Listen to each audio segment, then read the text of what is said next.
ये love story है mister लिन और उसके असिस्टेंट जाओजिन की।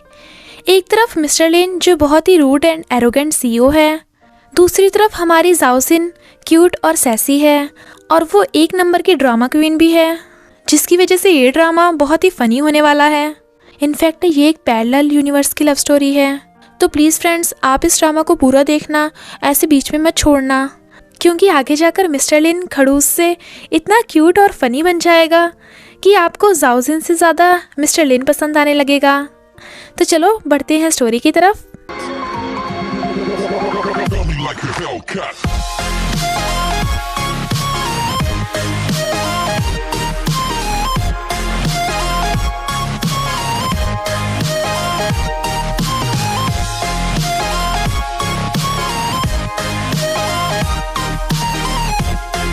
अगर आपको मेरी वीडियोस अच्छी लगती हैं तो लाइक और शेयर करना, और हाँ, कमेंट कर ज़रूर बताना।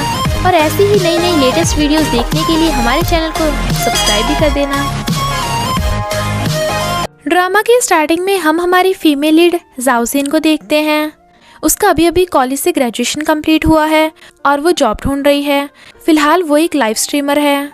इधर सोशल इन्फ्लुएंसर्स की जॉब का इंटरव्यू चल रहा था, जिसके लिए जाओजिन भी वहाँ आई होती है। पर कंपनी का सीईओ यानी हमारा मेल लीड मिस्टर लिन जो इंटरव्यू ले रहा था, एक लड़की को बाहर भगा देता है क्योंकि वो मेकअप करके आई थी और उन सबको ही मेकअप हटाने के लिए बोल दिया जाता है। मेकअप हटाते टाइम गर्ल्स बातें कर रही थी कि सीईओ बहुत ही हैंडसम और बॉसी है। जिस लड़की को मिस्टर लिन ने बाहर निकाल दिया था वो रो रही थी, तो जाओजिन उसे चुप करा कहती है, ज़रूर वो सीईओ 30 की उम्र में गंजा हो गया होगा, तभी तो मेकअप हटाने को बोल रहा है। पर मिस्टर लिन को देखते ही बाकी सब गर्ल्स भाग जाती हैं और जाओजिन का फ़ोन गिर गया था, तो मिस्टर लिन उसे उसका फ़ोन उठा कर देता है और गुस्से से घूरता हुआ चला जाता है। जब जाओजिन के इंटरव्यू की बारी आती है तो वो देखती है कि मिस्टर लिन अपने मैनेजर को डांट रहा है। जाओजिन के आंसर सुन मिस्टर लिन तो उसे बाहर निकालने वाला था, पर तभी वो कुछ ऐसा दिखाती है जिसे देख वो डर जाता है। इनफैक्ट वो एक सूखा हुआ श्रिम्प था जिसे वो कच्चा ही खा लेती है। ये देख तो मिस्टर लिन और बाकी सबकी टाँय टाँय फिस हो गई थी। वो कहती है, देखा, मैं लाइव स्ट्रीम करने के लिए कुछ भी कर सकती हूँ और कुछ भी खा सकती हूँ। बेचारा मिस्टर लिन सबसे पहले तो अपनी चेयर पे सही से बैठता है। मैनेजर उसे कहता है, कितनी हार्डवर्किंग लड़की है, क्या तुम्हें डाइविंग भी आती है?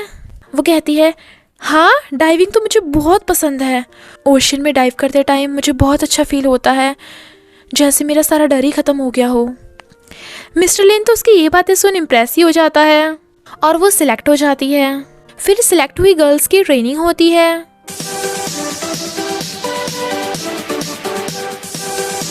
और फिर गन फाइट में हमारी जाओजिन सबको हरा देती है। फिर हम मिस्टर लिन के बेस्ट फ्रेंड को देखते हैं जिसका नाम किंगसे है और वो मिस्टर लिन का कज़न भी है।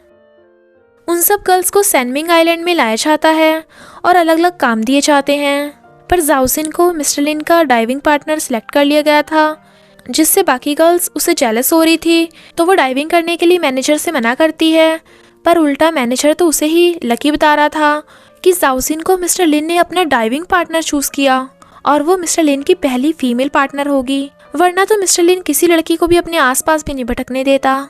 पर वो दांत निकालती सोचती है, मुझे किसी को पता नहीं चलने देना कि मुझे डाइविंग नहीं आती, इससे पहले मुझे डाइविंग सीखनी होगी। और फिर वहाँ की रिसेप्शनिस्ट से पूछती है, क्या इस होटल में डाइविंग प्रैक्टिस करने की जगह है? पर वो मना कर देती है। तो वो मिस्टर लिन की फ़ोटो एडिट करके अपने साथ जोड़ लेती है और फिर रिसेप्शनिस्ट से मिस्टर लिन के वीआईपी रूम के बारे में पूछताछ करती है। रिसेप्शनिस्ट काफ़ी कन्फ्यूज़न में थी, पर वो जब जाओजिन के फ़ोन में मिस्टर लिन के साथ वाली फ़ोटो देखती है तो जाओजिन को मिस्टर लिन के वीआईपी रूम का कार्ड दे देती है। जाओजिन तो मिस्टर लिन का आलीशान वीआईपी रूम देख खुशी के मारे नाच रही थी, क्योंकि उसका प्लान काम कर गया था। और फिर अपने फ्रेंड को मैसेज कर डाइविंग वाली बात बताती है।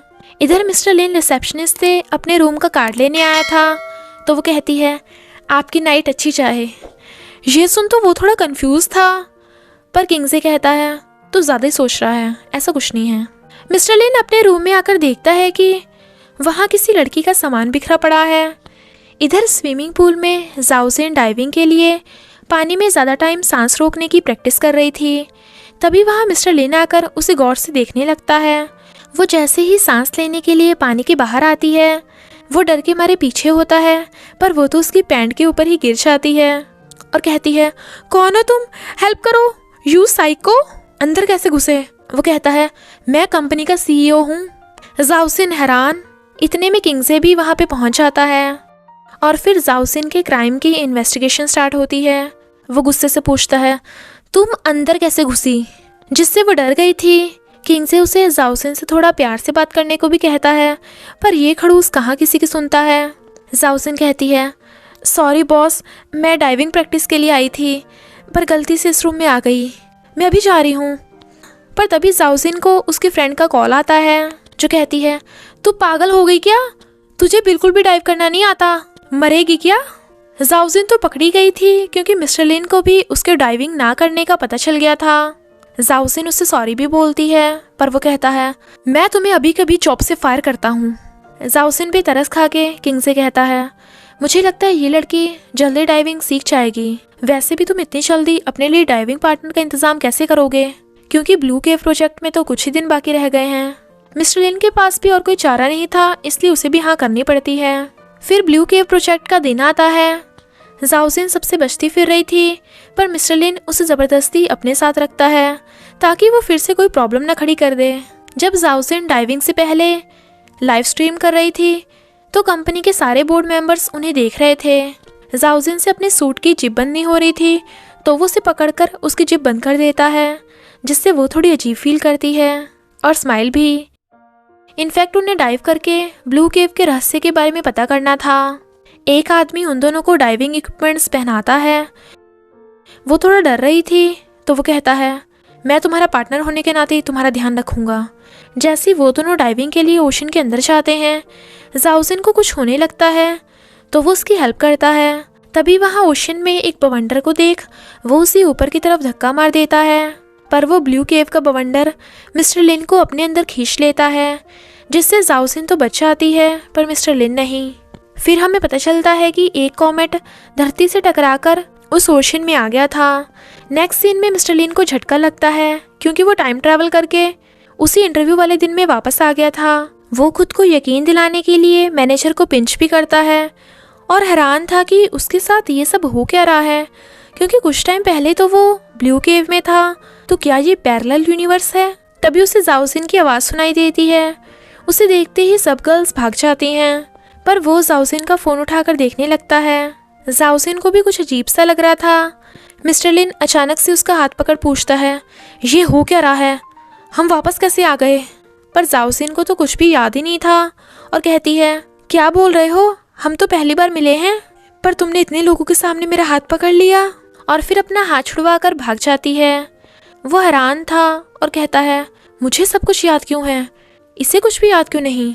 फिर जाओसिन के इंटरव्यू की बारी आती है, तो वो सोचता है, इस लड़की को बचाने के चक्कर में मैं मर गया था, तो मैं इसे अपने आसपास भी नहीं भटकने दूंगा। और उससे पूछता है, क्या तुम्हें डाइविंग आती है। वो हाँ करती है, तो मिस्टर लिन नॉनस्टॉप उसे डाइविंग से रिलेटेड क्वेश्चन पूछने लगा था। वो हैरान थी और अपना वही सूखा हुआ श्रिम्प दिखाने लगी थी, पर वो उसे एकदम रोक देता है, क्योंकि उसे तो पहले ही मालूम था कि उसमें क्या है। हर कोई हैरान था। वो कहता है, तुम्हारे झूठ के चक्कर में किसी की जान भी जा सकती है, झूठी कहीं की, निकलो यहाँ से। वो नहीं जा रही थी, तो मिस्टर लिन खुद ही उसे भगाने लगा था, पर मैनेजर उसे रोकता है, तो वो गार्ड्स को बुलाकर जाओसिन को बाहर फेंकवा देता है और इंटरव्यू कैंसिल करवा देता है। जाओसिन को मिस्टर लिन पर गुस्सा आ रहा था, क्योंकि वो तो उससे ऐसे बदला ले रहा है जैसे पिछले जन्म में जाओसिन ने उसकी जान ही ले ली थी। तभी उसकी एक कार से टक्कर होते होते बचती है। किंग से कार में से निकलकर उससे सॉरी बोलता है। वो उस पर चिल्लाने ही वाली थी, पर किंग से का हैंडसम सा फेस देख सोचती है, मेरा करियर में तो लक खराब है, पर लगता है लव में मैं बहुत लकी हूँ। और फिर दर्द होने का नाटक करती है। वो कहता है, मैं चेकअप के लिए तुम्हें हॉस्पिटल ले चलूँ। वो कहती है, चेकअप, मुझे चक्कर आ रहा है, मेरी हार्ट बीट भी बढ़ रही है, तो क्या मैं तुम्हारा नंबर ले सकती हूँ। मेरा मतलब अगर बाद में कुछ होगा तो मैं तुमसे कांटेक्ट कर सकती हूँ। वो उसे खड़ा करता है और अपना बिजनेस कार्ड देकर कहता है, सॉरी, अगर कोई प्रॉब्लम हो तो कॉल कर देना, और वहाँ से चला जाता है। पर जाओसिन तो बहुत खुश थी। इधर मिस्टर लिन अभी भी ब्लू केव के बारे में सोच रहा था, पर तभी किंग से आकर उससे इंटरव्यू कैंसिल करवाने का रीज़न पूछता है और कहता है, अब तुम सैनमिंग आइलैंड की एड कैसे दोगे और उसमें तुमने कितना पैसा इन्वेस्ट कर दिया है। मिस्टर लिन कहता है, मुझे कुछ ज़रूरी काम है, इसलिए सैनमिंग आइलैंड के काम को मैं 2 महीनों के लिए डिले करता हूँ। किंगसे और मिस्टर लिन के असिस्टेंट तो हैरान थे, क्योंकि उन सब ने ब्लू केव प्रोजेक्ट के लिए बहुत मेहनत की थी और सबसे बड़ी बात, इससे कंपनी के शेयर्स भी गिर सकते हैं। तो किंगसे उसे सोचने को कहता है। मिस्टर लिन के असिस्टेंट को तो ये सुन के चक्कर ही आ जाता है, क्योंकि वो बेचारी तो नॉन स्टॉप कई सालों से मिस्टर लिन के लिए काम कर रही थी। रियलिटी में तो असिस्टेंट का ये सब नाटक था मिस्टर लिन से बचने के लिए, और वो कई महीनों की छुट्टी ले लेती है। अब मिस्टर लिन की असिस्टेंट तो वहाँ पे थी नहीं और वो खुद ही अपनी कॉफ़ी बनाता है और बेचारे किंगसे से अपने असिस्टेंट वाला काम करवा रहा था। इसलिए किंगसे कहता है, मुझे जल्द से जल्द तेरे लिए असिस्टेंट ढूंढनी होगी। इधर जाओसिन अपनी फ्रेंड से कहती है, मेरे गहरी चोट लगी है। वो पूछती है, कहाँ? वो कहती है, मेरे दिल पे एक हैंडसम और काइंड लड़के ने मुझे अपना कार्ड दिया है। उसकी फ्रेंड देखती है कि वो कार्ड तो इंश्योरेंस वालों का कार्ड है, तो जाओसिन जल्दी से किंगसे का दिया कार्ड ढूंढने लगती है। पर तभी उसे याद आता है कि जब वो उस कार्ड को लेकर खुश हो रही थी, तभी एक इंश्योरेंस वाले के चक्कर में उसने गलती से किंगसे का दिया कार्ड गिरा दिया था, तो जल्दी से भागती है। इधर मिस्टर लिन कंपनी में बैठा पैरेलल यूनिवर्स पे रिसर्च कर रहा था और कहता है, यानी मैं दूसरे यूनिवर्स में मर चुका हूँ। जाओसिन कंपनी के बाहर कार्ड ढूंढने आई थी, जो उसे मिल जाता है तो खुश होके अपने ओवरबोर्ड से वापस जाने लगी थी। तभी कार उसे उड़ाने ही वाली थी। वो हैरान थी और इसके साथ पार्ट 1 का एंड हो जाता है। बस थोड़ा सा इंतज़ार करना, फिर मिलेंगे नेक्स्ट पार्ट में।